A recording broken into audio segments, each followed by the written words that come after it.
बस ये दो ख़ानदान पाकिस्तान चला रहे हैं, ये दो ख़ानदान ही पाकिस्तान है।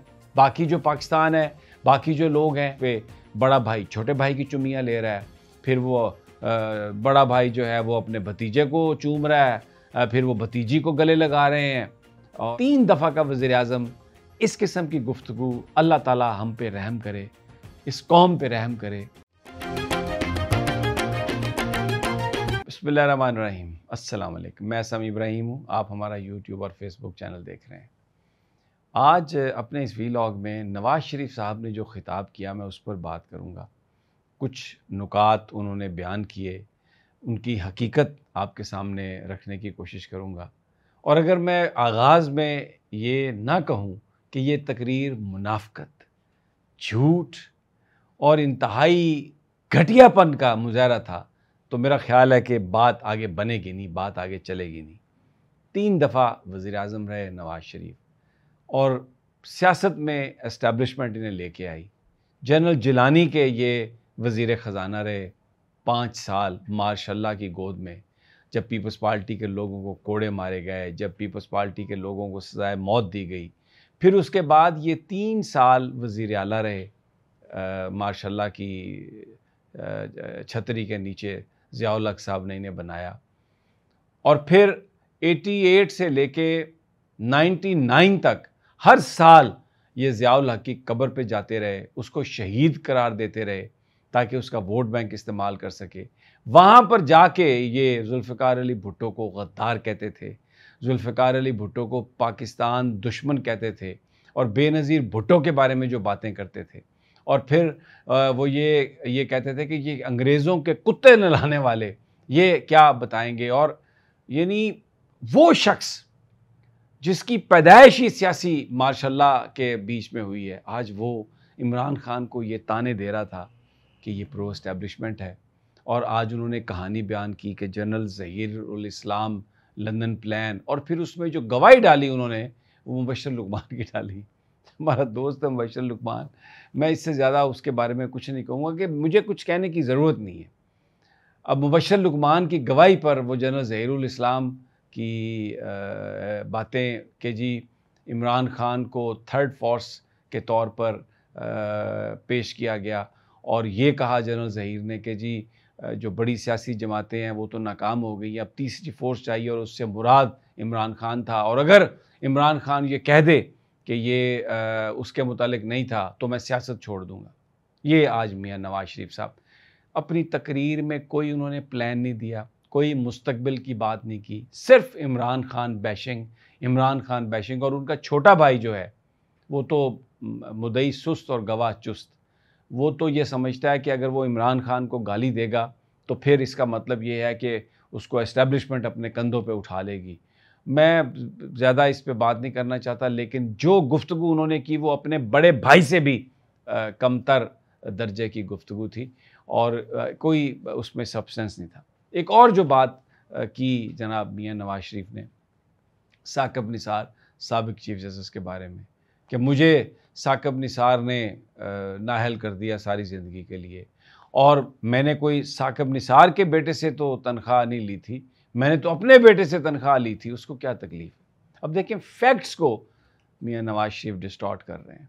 बात यह है कि साकिब निसार तो उस बेंच में शामिल नहीं था जिसने पनामा केस की समाअत की थी और जिसने नवाज़ शरीफ को अपने बेटे से अकामे की बुनियाद पर नाअहल किया था।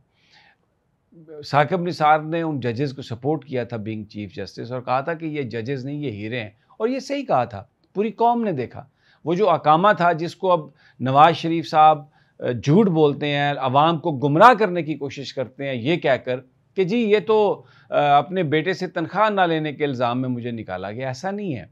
उस अकामे की बुनियाद पर जो अकाउंट खोला गया और उस अकाउंट से दुबई में जो ट्रांजैक्शंस हुई, जो पैसे ट्रांसफ़र हुए, उन पैसों का नवाज़ शरीफ साहब हिसाब किताब देने के लिए तैयार नहीं है। और बीच में एक पक्ष ये डाल दी कि बेटे की तनख्वाह, यानी ये एक सियासी बयानिया बनाया लोगों को गुमराह करने के लिए, झूठ बोलने के लिए, और आज भी यही टोपी ड्रामा हुआ। अब कुछ लोग उनको वज़ीर-ए-आज़म बनाना चाहते हैं, तहरीके जो नून लीग के लोग हैं, और अगर उनको वज़ीर-ए-आज़म, अब वो वज़ीर-ए-आज़म इसलिए नहीं बने क्योंकि उनको बनाया नहीं गया। वैसे तो अखबारों में इश्तिहार दिए थे, वो कबूतर भी उन्होंने उड़ाए आके और बड़ा एक वसी पैमाने पर सरकारी वसाइल का इस्तेमाल करके उनका इस्तकबाल भी किया गया। उनके लिए लाहौर में सेज भी सजाई गई। पाकिस्तान के तमाम जो अखबारात हैं उनमें वज़ीर-ए-आज़म नवाज़ शरीफ के नाम से इश्तिहार भी चलाए गए। लेकिन एंड पे जब कोई मेजॉरिटी नहीं मिली, जब आप आसिफ ज़रदारी के वोटों से वज़ीर-ए-आज़म बनना था आपने, तो शहबाज शरीफ को वज़ीर-ए-आज़म बनाया गया। और वो कोई नवाज़ शरीफ ने नहीं बनाया, वो जिन लोगों ने बनाया आप सबको पता है। और नवाज़ शरीफ को आउट किया गया।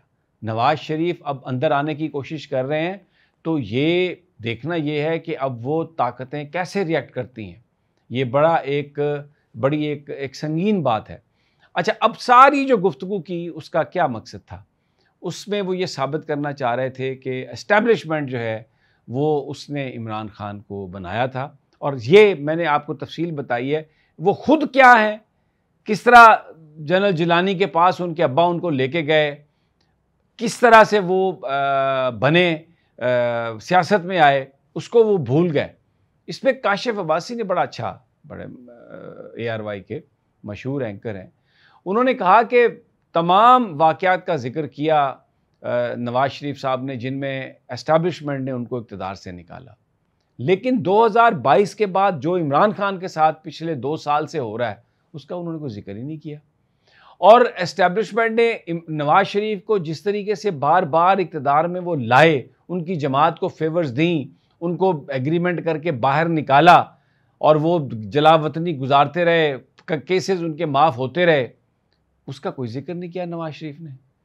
उसका किसी तरीके से भी एस्टैब्लिशमेंट का कोई शुक्रिया अदा नहीं किया। और आज भी जिस तरह से वो गेम कर रहे हैं एस्टैब्लिशमेंट की, कोई उन्होंने, उनकी जमात ने जो कुछ भी किया उसका कोई ज़िक्र नहीं किया।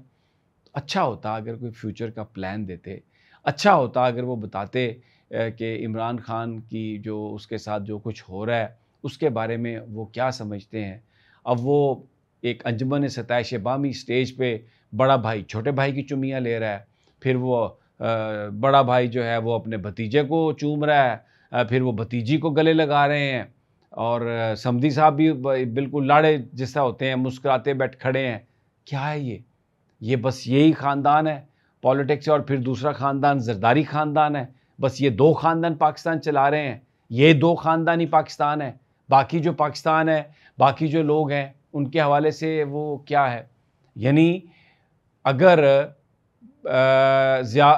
जुल्फ़िकार अली भुट्टो साहब अयूब खान की काबीना में हैं, अयूब खान को डैडी कहते हैं, तो अयूब खान बहुत अच्छा है। लेकिन जब वो उससे हुकूमत से निकल जाते हैं तो फिर अयूब खान एक आमिर है। और जब ज़ियाउल हक के ज़माने में वज़ीर ख़ज़ाना बनते हैं जनाब नवाज़ शरीफ साहब, वज़ीर आला बनते हैं नवाज़ शरीफ साहब, तो ज़ियाउल हक एक बहुत खुदा तरस हुक्मरान है। और फिर 99 तक उसकी कब्र पे जाकर उसके कसीदे पढ़ते हैं, भुट्टो को गालियाँ निकालते हैं, बेनज़ीर को गालियाँ निकालते हैं। और फिर उसके बाद जब मुशर्रफ के हाथों ख्वार होते हैं तो ज़ियाउल हक को बुरा भला कहना शुरू कर देते हैं। मुशर्रफ को ख़ुद चीफ़ ऑफ आर्मी स्टाफ बनाया, लेकिन जब मुशर्रफ को ये कहा कि जहाज़ उनका इंडिया ले जाओ, इसको मैं फ़ायर करता हूँ, उसके बाद मुशर्रफ गद्दार हो गया। और ये एक इस तरह की गुफ्तगू उनकी, इस तरह की बातें उनकी, और अपने आप को वो मुझे नहीं पता क्या बनाने की कोशिश कर रहे थे। लेकिन 3 दफ़ा का वज़ीर-ए-आज़म, इस किस्म की गुफ्तगू, अल्लाह ताला हम पे रहम करे, इस कौम पे रहम करे, और ये इस तरह की ज़हनियत के जो लोग हैं हमें उनसे कम से कम बचाए। बाकी तब से चल रहे हैं। ये चंद चीज़ें थी जो मेरे जहन में आई, जो मैं आपके गोश गुजार करना चाहता था। इजाज़त दीजिए अगली वीडियो तक। अल्लाह ने